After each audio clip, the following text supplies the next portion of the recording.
Welcome back, underdogs, misfits, and other little lunatics, to my 2025, well, 20 going into 2026 New Year's Eve sober celebration, story time with me, and we're covering basically second time chance to get it right, right?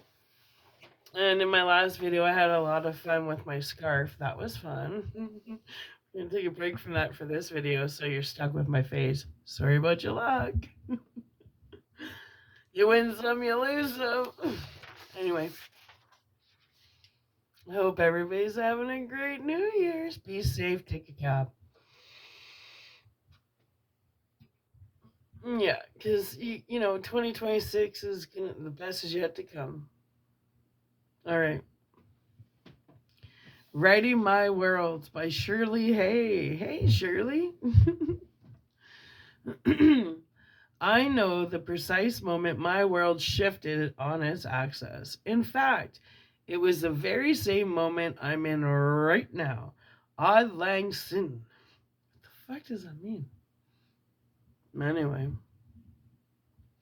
was playing through a tiny loudspeaker. Oh, it's that New Year's song, maybe? What the fuck does that mean? Well, anyway, was playing through a tiny loudspeaker. Lights flashed off, a cheap disco ball, glassy eyed people swayed and kissed and laughed too loud. I stood so confidently then, 10 years ago, my life mapped out as precisely as my fourth grade lesson plans. At 24, I had the job and the car and the apartment and the guy. Soon it would be a house and kids and Tuesday night soccer. I remember glancing at my ring as I leaned in to kiss Aaron, strobe lights dancing across his stubbly face. He smelt like sandalwood. Ooh, that's the smell of the deodorant I make for Jake. Sandalwood. Side note. My phone was already ringing. I just hadn't heard it yet. I looked up and see Mia coming towards me. She has Ian by the hand and is dragging him through the crowd. They're both clinking champagne glasses with people as they push through a throng of backless dresses and sweaty armpits. Gross. Gross. Their cheeks flushed with alcohol and marital bliss. Mia catches my eye and smiles. I can see she wants to get back to me, make sure I'm still okay. She only left my side to give Ian the obligatory midnight kiss, and only after I threatened to drag her over to him myself. But now she's back, and in spite of myself, I exhale. Mia and Henry were the first friends I made when I moved from Edmonton to Winnipeg for school back in 1998. Henry sat on one side of me in intro psych, and Mia on the other. I must have looked like a lost puppy that needed rescuing or something. Or maybe they could just tell the difference between the locals and the transplants, since they were new to the city, too. They both grew up in Weyburn, Saskatchewan, and had known each other forever. According to Mia, she met Henry in utero as he graced the world with his presence. Mia's mother, a local midwife and 8 months pregnant with her at the same time, was one on call when Henry's mother went into labor 2 weeks early, and the regular midwife was in Mexico. I still remember the screams when his mother pushed out that giant head, Mia had said with a wink. They told me all of this within the first 5 minutes of meeting them, shooting finger guns at each other with little clicking sounds. I could have told them I was an only child, or that my mother had raised me on her own. I could have told them that my father was listed as a missing person from the time I was 4 until 6 days before my 10th birthday, when his remains were found in an abandoned farm shed. I could have told them his case was still unsolved, but none of that was as interesting or fun as their story.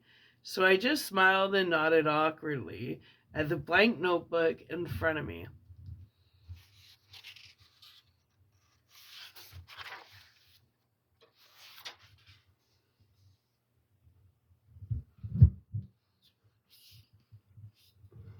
Ah.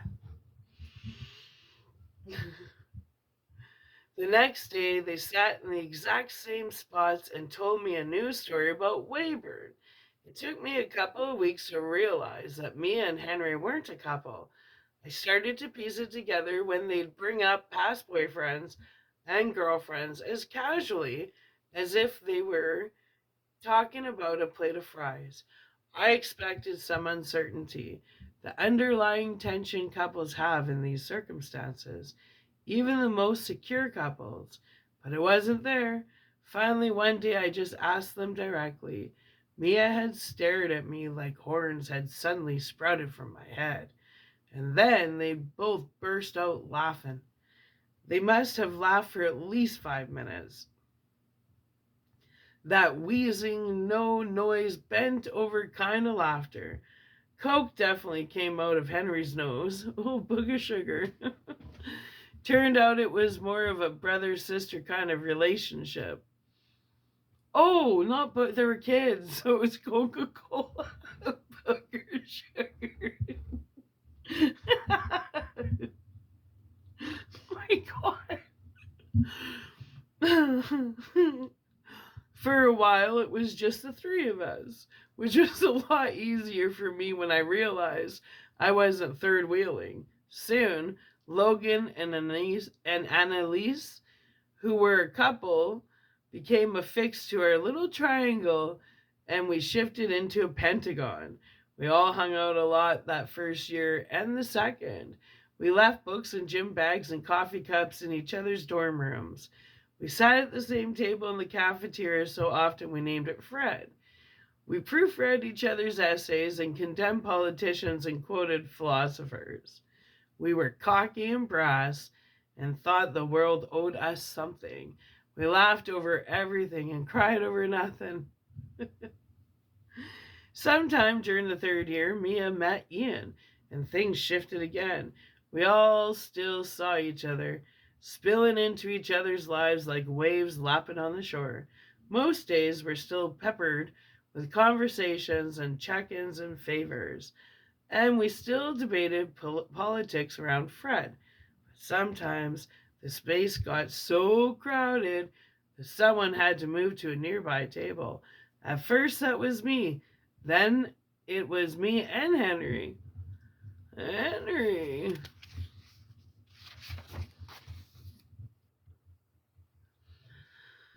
Henry had always been able to make me laugh. He teased me and pranked me and goaded me into arguments about marshmallow roasting methods or the benefits of mechanical pencils. He pretended to detest elementary school teachers in Edmonton and Fords just because I drove one. He'd known how far to go to get a laugh or a backhand or a smirk, and he'd known exactly when to stop. He was relentlessly obnoxious and implausibly kind. Henry was the first person I told about the long years with my mother and about my father's case. He was the literal shoulder I cried on when I told him that most kids at school knew me only as a girl with the murdered dad, or that I thought my mother was the strongest person on our unjust earth. He sat across from me and pressed his knee into mine when I told my story to Mia, and then to everyone else. He didn't make a big deal about anything. He was just there, exactly where I needed him to be. This was all before Aaron and his sandalwood smell. Before Aaron's perfectly planned proposal at the lake at sunset, flawless and picture worthy.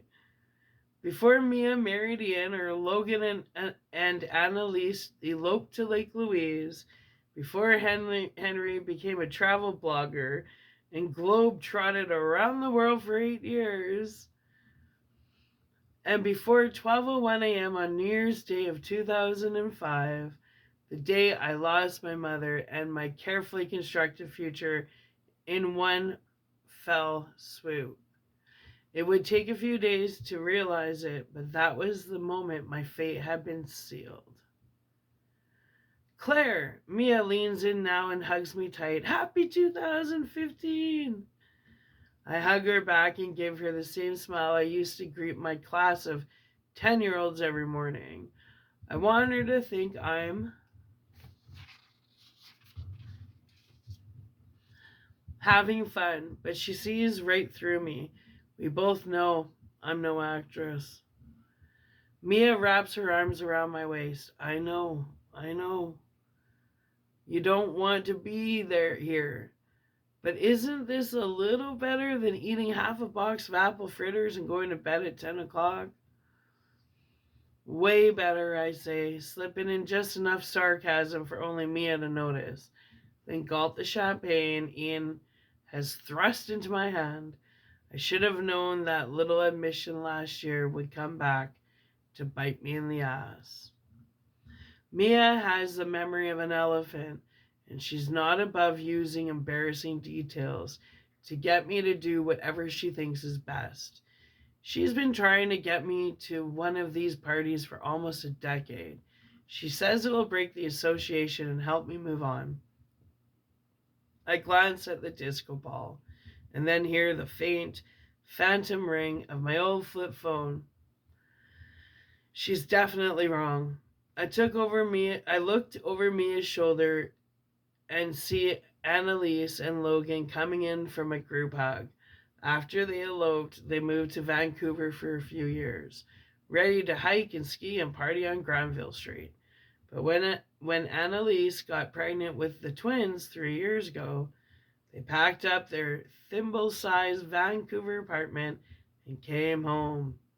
Now they live in a cute 3-bedroom in the South End.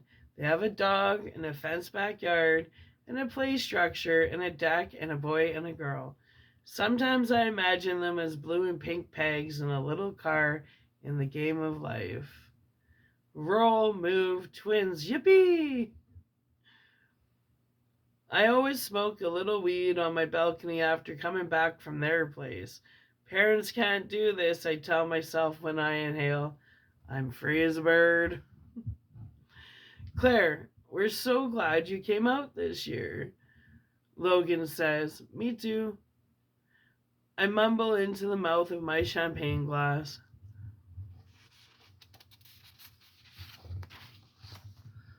Then take a sip.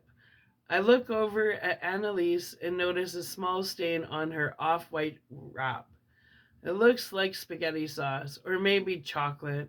I realize I haven't asked about the kids yet. How are Charlie and Avery? Charlie! I haven't seen them in weeks. She leans in and grasps my forearm, a piece of blonde hair falling out of her updo.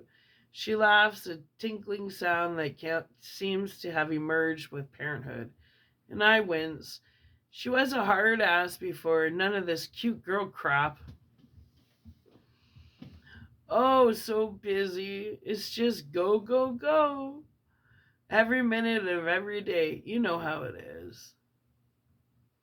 I give her a tiny smile. She knows I don't, but maybe she can't think straight. I hear pregnancy kills brain cells, so twins must have really done a number.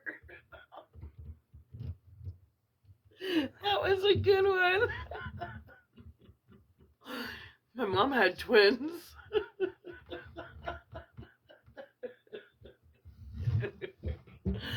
Okay. I look down and watch the few drops of my remaining champagne flicker and vibrate with a crowd of moving bodies. I try to think of something nice to say to Annalise, but nothing comes to mind. I wish I wasn't here. I'm kinder when I'm alone. Mia is looking around the room again as if she's expecting someone. I've asked her who she's looking for 3 times. She always blows me off. A nightmarish fantasy suddenly emerges in my mind. Mia has invited Aaron, and now he's there, pushing his way through the crowd right to me. He tells me it was all a mistake. He tells me I should take him back. He tells me he wishes he'd stay with me in Edmonton, that he should have never gotten in the car that morning of the funeral, taken off for home and leaving me alone. He tells me he wants it all back. The wedding and the house and the kids and all the life we were building. He tells me he's sorry. She tells him to fuck off. Just kidding. I'm not sure what she says. That's when I punched him. Right? Yeah. I punched him so hard that his nose is crooked and bleeding. I punched him so hard that a loose tooth. I don't blame her. A loose tooth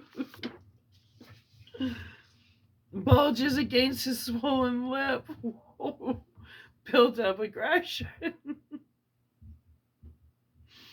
I punch him again and again and again until I can almost feel real pain in my right clenched fist. Then I watch him stumble backwards and fall into a table. A group of sparkly dresses parting like the Red Sea as he goes down. Claire? To Claire. It's Logan again. He's asking me about my group of kids at school. Easy, hard. Am I enjoying the break? Will I hate to go back? I try to answer, but my voice catches my throat. I can't do this anymore. I know that feeling. Pajamas in bed. I gotta go. Anyways, I excuse myself and move towards the washroom. It's full of people. My eyes are blurry, my head is spinning, and I bump into 3 different women before I find an unlocked stall. I collapse onto the toilet and feel the tears push past my eyelashes. One small sob escapes, and I cough, trying to mask the sound. I unroll a long strip of toilet paper and hold it loosely in my cupped hands, each fold and edge and pillow dimple twisting with memories. I close my eyes and I can suddenly see the little flip phone in my clutch purse from 10 years old. It rang 8 times before I heard it that night. It was my Uncle Walt. For a long time he hadn't said anything. I'd wanted to hang up, but I waited. When he finally spoke, he told me that my mother had been killed by a 19-year-old kid who had pre-gamed with some vodka shots before driving himself and his friends to a house party. Somehow, the kid had bypassed every checkpoint. My mother was walking the dog when he came skidding off the street and pinned her between the front bumper and the lamppost. Ooh, rough. The dog was okay. The kids had some scratches. There was blunt force trauma to my mother's head. No one thought she suffered for long. Oh, that's rough. I'd hung up the phone and told Aaron that my mother was dead. He took a step back. He was trying to give me space. He explained later. I felt sick and ran for the door.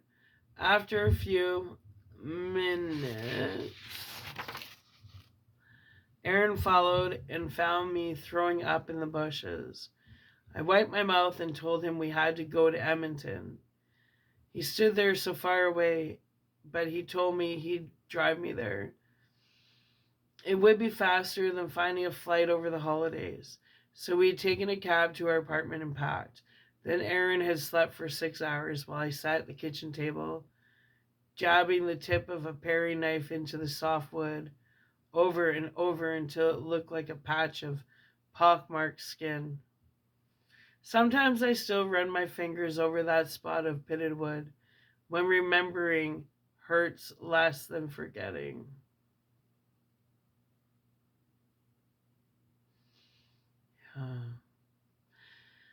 when touching the truth is all I can do. I hadn't told anyone else about my mother until Aaron and I were halfway across the prairies, and only because Mia had called me in a panic, demanding to know why I left the party. I told her I was okay, and Aaron had offered to drive me home and I'd be back after the funeral, and not to worry about me. I told her this was my cross to bear, and she had a wedding to plan. I told her to tell the others that I was fine.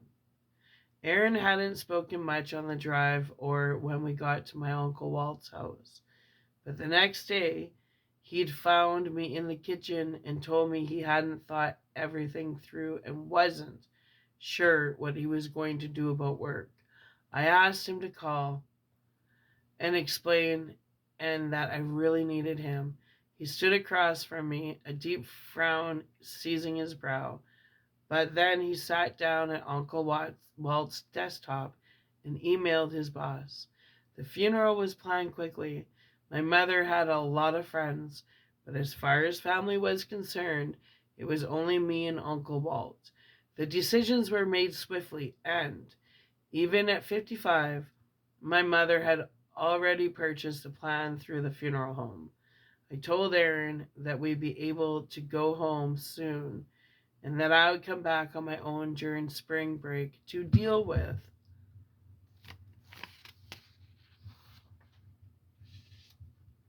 the house. I didn't want him to miss too much work. He'd gone for a walk. I cried on the toilet. The morning of the funeral, I woke up alone. I checked for Aaron's suitcase and saw that it was missing too. I got into the shower and readied myself anyway, letting the hot water scald my raw skin until the heat turned tepid and unkind. His absence didn't surprise me. He always stood a quarter turn from where I needed him. He always seemed ready to take a step backward. In those moments, I wasn't even angry. I just knew it was over. But as Aaron was driving away from me that day, Henry was flying to me. I hadn't told anyone when or where the funeral was, but Henry had found out anyway. He sat at the back of the church as we sang my mother's favorite hymns, and he'd hovered at the edge of the reception hall as I greeted old neighbors and my mother's coworkers, and the police detective who'd been our main contact about my father's case. Henry had smiled at me across the room and then hugged me in the reception line. I had no words for how grateful I had been that he found me. Ah, the right person. Sometimes, it takes a special someone just to give you that hug and be like, I needed that from you, not from it. I've lost a lot of people, and I have a bubble, and there's only certain people that can get in my bubble and hug me. Most of the time, I'm like, just don't touch me, you know? It takes a certain special someone for me to let them in my bubble, and that's what it sounds like for her, that Henry was the special someone that had the key to her bubble. I get it. Anyway, Henry had been dating a girl back then, Savannah or Scarlett or something. She was mad at him for forgetting on a plane. She was mad at him for getting on a plane and coming to see me, but he said he didn't care. She was just throwing a post New Year's Eve party the following weekend and wanted him there. Apparently, she needed him there. Cute party girl. Hostess with the mostest. Fucking joke. I sat across from Henry in my mother's kitchen as he told me this. 2 steaming cups of tea between us. I thought of Aaron's absent nod as I said the same thing to him only a few days earlier. What's a funeral if not a different kind of party? It was all so ironic and absurd, and I suddenly felt the truth of the past few years bury itself into my abdomen like a tapeworm ready to feast. Oh, I know that feeling. I'm sure most of you do too. I slipped off my rings and twirled it against my mother's wooden kitchen table. I mumbled a half-hearted apology for messing up Henry's relationship. He told me he couldn't care less about the opinion of some girl he barely knew. He told me Aaron wasn't worth the gum on the bottom of my shoe, and that I dodged a bullet by seeing his true colors this early. He pushed a dark brown curl from his eyes and told me I was his best friend. Even better than Mia now that she spent all her time with that Ian guy. I chuckled, and for a split second I found myself again. Then Henry told me he loved me. I smiled and squeezed his hand. I didn't know he'd meant that kind of love, Mia told me later, years later. Oh, she thought it was friendly love, but he loved her. Ooh, ooh. Well, let's continue. Someone is knocking on the stall door. I open my eyes. The wadded toilet paper is still in my hands. Now crumpled and sweaty, I looked at the gap between the bottom of the door and the sticky bathroom floor. Two pairs of heels are stationed in front of me. She'd been in there a long time, a voice says. The words are slow and drawn out. I see one set of heels stumble a little. Maybe we should get someone. The other voice says, Who? A waitress? I guess. Who else? More knocking. I take a deep breath and push myself to my feet, then unlock the door. The two women smile with relief and then ask if I'm okay. I nod and mumble a thank you, then move past them to the sink. I wash my hands and run cold water over my wrists, trying to bring myself back to the present. I stop and find my green eyes in the mirror. Regret fills the space around me like an inflated balloon. Regrets suck.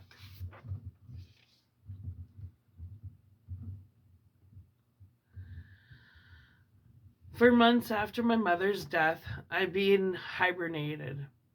Every ounce of energy I could find was poured into teaching my fourth graders.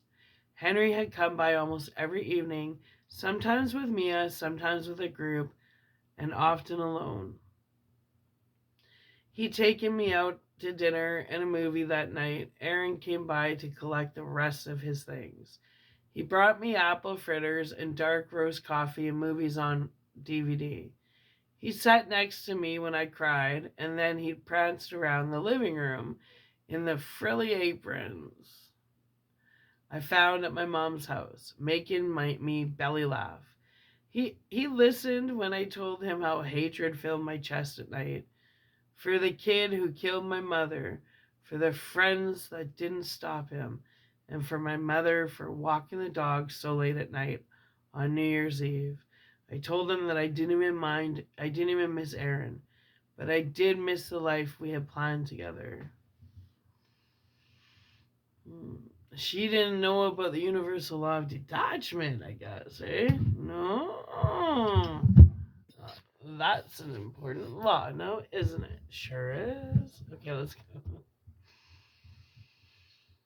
The day Henry left for his first trip to Australia, he'd asked me to keep his favorite coffee mug safe.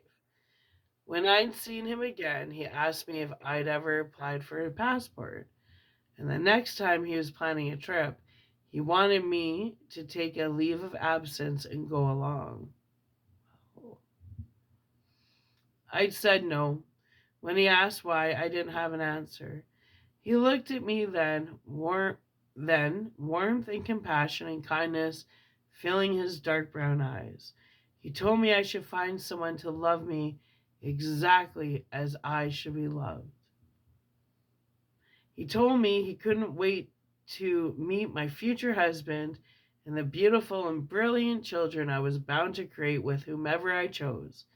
He told me I had been the perfect person to sit next to in intro psych.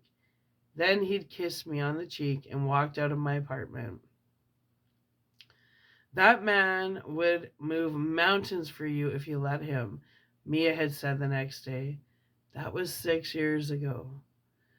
We still text sometimes. I follow his travel accounts, share and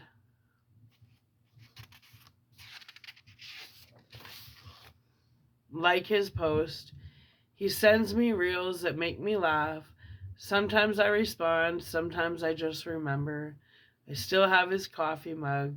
It's on the top shelf, tucked way in the back. I know he wouldn't mind if I used it. I hear Mia's voice outside the bathroom door. Claire? Are you in there? I'm here, I say, forcing the old smile back on my face. Well, thank God. I've been looking everywhere for you. Why do you disappear like that? Sheesh. I smile a more genuine one this time. Thank God for people like Mia. We link arms and head for the door. When we step into the crowd, she stops and scans faces again, searching. I can see Ian and Logan and Annalise, and I know she can too, as she scans past them, but then her eyes focus, and I follow her gaze.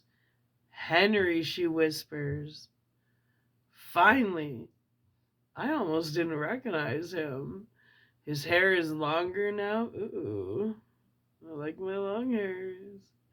And he's bulked up from years of hiking mountains and learning to surf. Wow. Go, Henry, go. Oh, hungry? Oh, Henry. But still, it's Henry. Mia calls out and he turns to us. His eyes meet mine and his face softens.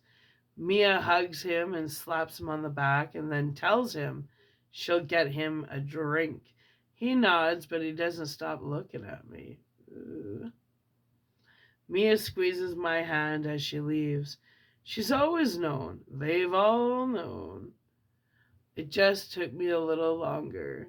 It's time I right the world on its axis. Henry pulls me close and I let him hold me for a long time. Then he asks me if I'm still driving a Ford, and I jab him in the side, and we both start to laugh.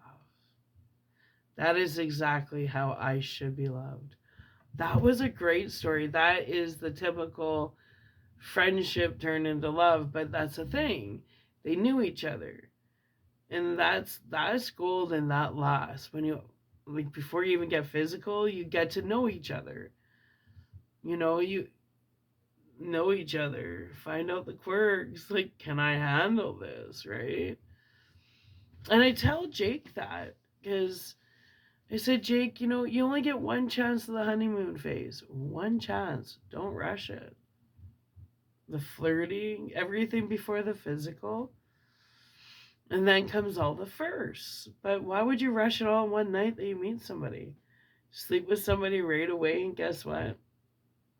You miss the honeymoon phase. Yeah.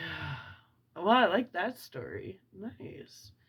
I'm gonna go have a night. I'm gonna drink my coffee, and then we're gonna come back. And which one are we reading next, boss? Oh, let's talk about the author. I'm not used to this book. About the author. Shirley Hay is an emerging author from the flatlands of the Canadian prairies. I figured that out. I'm from the prairies. Her writing is informed by a background in psychology and family support, including neurodiverse children and those with mental health concerns. She writes about survival, strength, and slippery truths, always seeking to cage the shadows of a flickering world. Her writing has been published in Suddenly and Without Warning, Creation Magazine, a focus on feminism, featured on the podcast Bookish Flights, and in 50 Give or Take from Vine Leaves Press. She is currently seeking a publication home for her debut novel, Fault Lines. Shirley lives in Winnipeg, Manitoba with her family. You can find Shirley on Instagram at Shirley Hay Writes. That's Instagram at SHIRE. Instagram at SHIRLEYHAYWRITES. And Facebook at SHIRLEYHAYWRITES. And visit her website at, can you guess it? www.SHIRLEYHAYWRITES.com. I'm thinking her name's Shirley Hay. Anyway, Shirley Hay, that was a great story. So when we come back, we're going to get into a story called Fia, and that was written by Sherry Thatcher. Well, welcome to my New Year's celebration with you, New Year's 2025. Even if you're physically alone, spiritually, I'm with you. I'm right here. Hi, Happy New Year's. Aren't you excited for 2026? I sure am. If you made it this far, man, you're a strong one.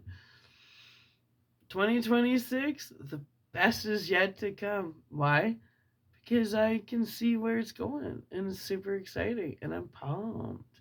Anyway, I love you. I'll be right back. Taking a coffee break. I'll be back. But you wouldn't know that because I'm just going to keep pumping out these stories so you can just spend, if you're alone, you can spend all day with me, hours. Let's celebrate together. Sober Cyber New Year's 2025 celebration with me. Why?